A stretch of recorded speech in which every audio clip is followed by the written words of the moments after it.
Welcome to Taps for Green, a podcast for Commander players by Commander players, with an emphasis on saving you green. I'm your host Akash. Today, Ernest and I are building Commander decks with two twists. A $50 budget and perhaps an even bigger twist. We selected a random commander using EDH Rec's random commander feature. I had the fortune, air quotes, of selecting Kiyomaro first to stand. My partner Ernest will have a separate video for his randomly chosen commander, and I won't spoil anything for him. Kiyomaro casts for 3 colorless and 2 white mana. It's a legendary creature, spirit. Its power and toughness are equal to the number of cards in hand. As long as you have 4 or more cards in hand, Kiyomaro has vigilance. Whenever Kiyomaro deals damage, if you have 7 or more cards in hand, you gain 7 life. So Kiyomaro is a very unique, let's say, commander with unique abilities. You don't often see a card draw based strategy in white. However, you can build this deck in many different ways. You can use the card draw angle, you can use the life gain angle, but then I realized because of Kiyomaro's power and toughness is attached to the cards in hand, you can also build it Voltron. And so I had difficulty deciding between the 3 strategies, which way to go, and I ended up having to do a combination of all 3 because of a budget build. There isn't enough cards in one direction to build a single strategy. For example, card draw in white is just very, very expensive or non-existent. So this deck discussion will be in the vein of strategies for the decks. Card draw, life gain, Voltron, versus going through and discussing creatures, enchantments, sorceries, and that from that perspective, just because Kiyomaro is such a unique commander. I will only discuss the top cards for each strategy. The full deck list is in the description below. The first strategy I will discuss is life gain. Kiyomaro can gain you a ton of life if you have the cards in hand. Obviously 7 life if you have 7 cards in hand.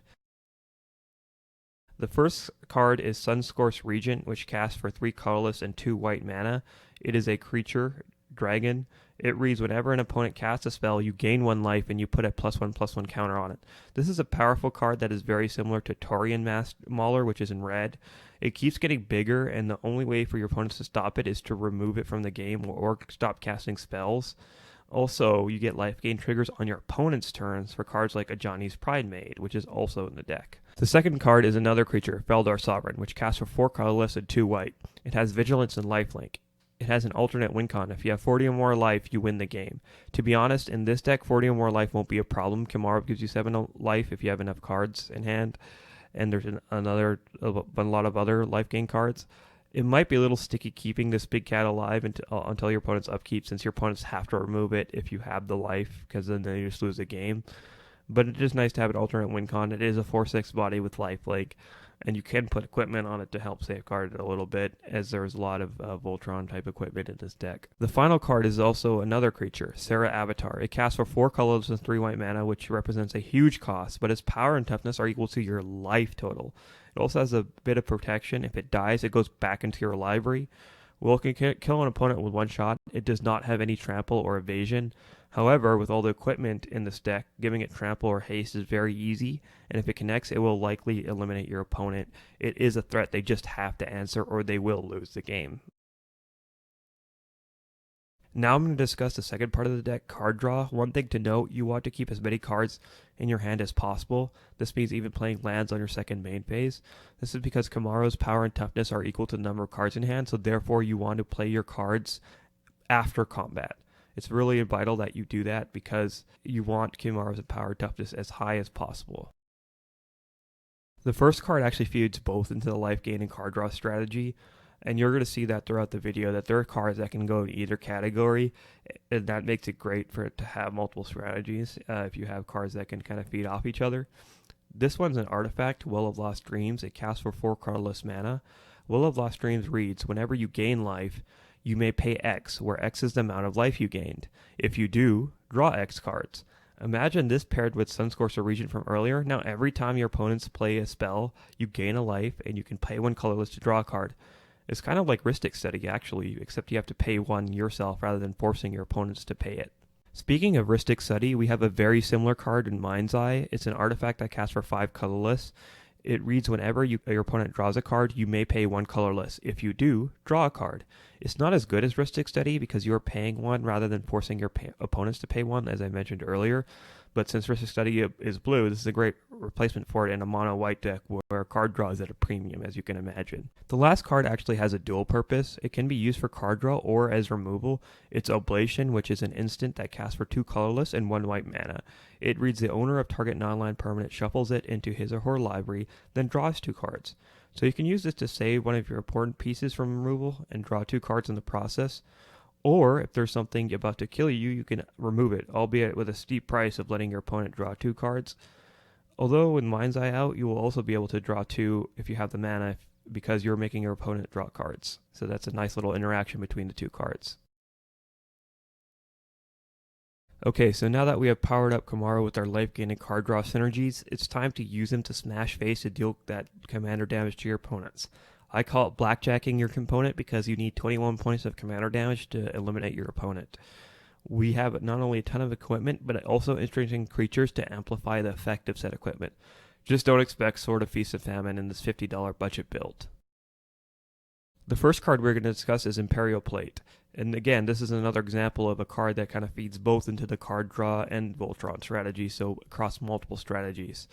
It's an artifact that casts for 2 colorless mana. It reads, equipped creature gets +1/+1 for each card in your hand. This is virtually identical to Kiyomaro's native ability that he has on his card. So equipping it to Kiyomaro will double its power and toughness instantly, making it very possible to kill someone with commander damage in one solid hit. The next card is a creature, Lineage Shikari, a 2/2 cat soldier that casts for 1 colorless and 1 white mana. It's actually from the Cat Tribal Commander set from 2017. The creature allows you to equip at instant speed. This means that it gives you the flexibility to hold mana up for a removal spell or some sort of action.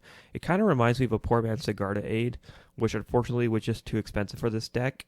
Sigarda's Aid also allows you to equip at flash speed, but it also has a benefit of basically allowing you to attach equipment for free.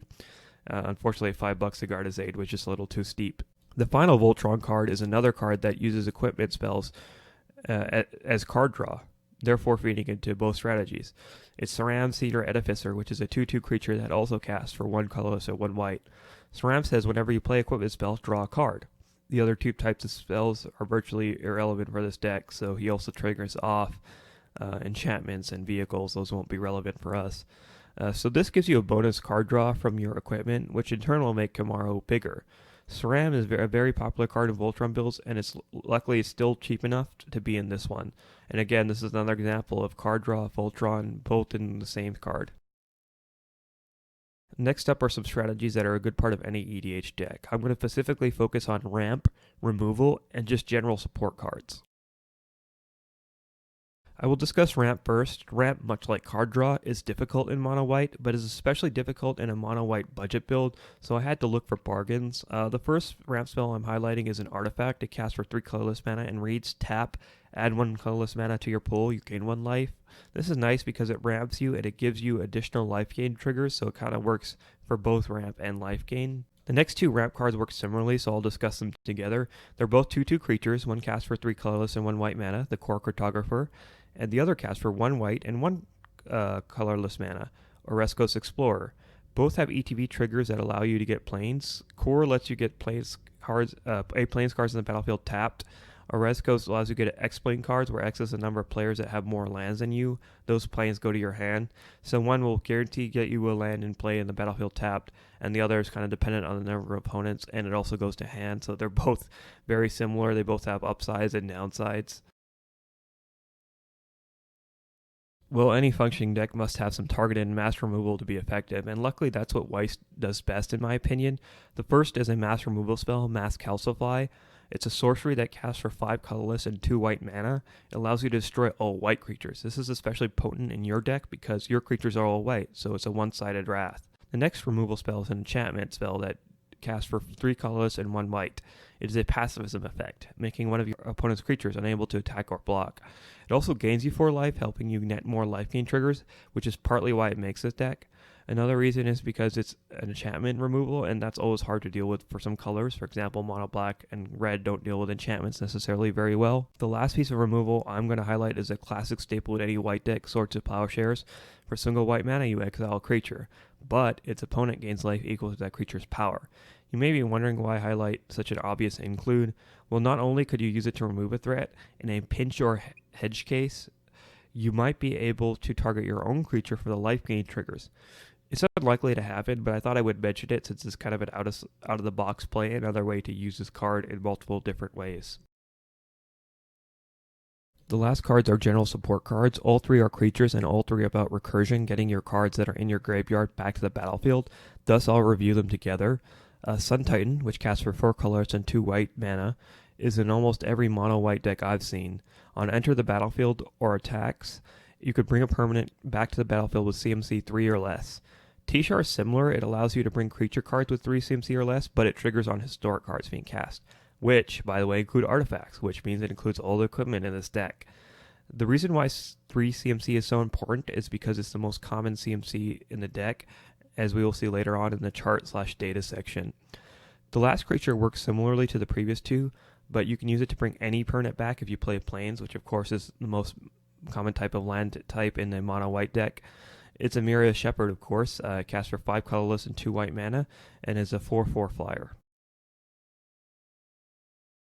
Now let's dive into the numbers. My favorite part of the discussion. We're going to talk about prices, the types of land, the converted mana costs, and how many cards fit into each of the strategies we discussed. Price seems like a good place to start here with a budget build. This deck, at the time of making this podcast, sits right around $49. Most of the money is tied up into card draw. As you might suspect, card draw is expensive, especially mono white, as I've mentioned before, but it is needed. Any deck needs card draw, but it's especially important since our commander relies on it. Voltron is the second highest bucket, coming in right around $12, and this includes cards to pump up Kiyomaro that can deal that lethal commander damage from magic number 21. It also includes cards like Saram, which add additional utility to equipment. The rest of the buckets are all $5 or under. Let's briefly take a look at the land breakdown. As you would think of in a mono white build, and as I mentioned previously when I discussed Amana Shepherd, it's mostly plains, which I valued at 0. No need for guild gates in a monocolor deck, obviously. However, there are some utility lands like Rose Passage that I feature here. Making Kiyomaro unblockable is a game changer. You may be wondering why the cost of lands is $4 given that there are only 5 non-basics. That's because of Reliquary Tower, which grants the user no max hand size. I felt this card was worth it because you're going to be able to draw a lot of cards, and you're going to need as many cards as you want in your hand as possible without having to worry about discard in order to keep Kiyomaro's power and toughness inflated. This chart shows how many cards in the 100 card deck make what part of the strategy. So that means the y-axis is the number of cards. Voltron and card draw make up the biggest buckets outside of lands, of course. These two are more central to how the deck is going to win than life gain, which is why life gain is slightly less than these two. And here is Amana Curve. It's surprisingly a very nice curve for a budget build. With 2 or 3 CMC making up the vast majority of cards, you can see a solid bell curve shape as well. This also explains why cards like Sun Titan and T-Shar are so important in the deck. They allow you to get a lot of your permanents back at your most frequently used CMC. And replaying the cards in Singleton is one of my favorite things to do. Singleton's designed to only play that card once, basically, but if you can break that lock by replaying your cards over and over again, I think it's especially powerful, especially in a budget build.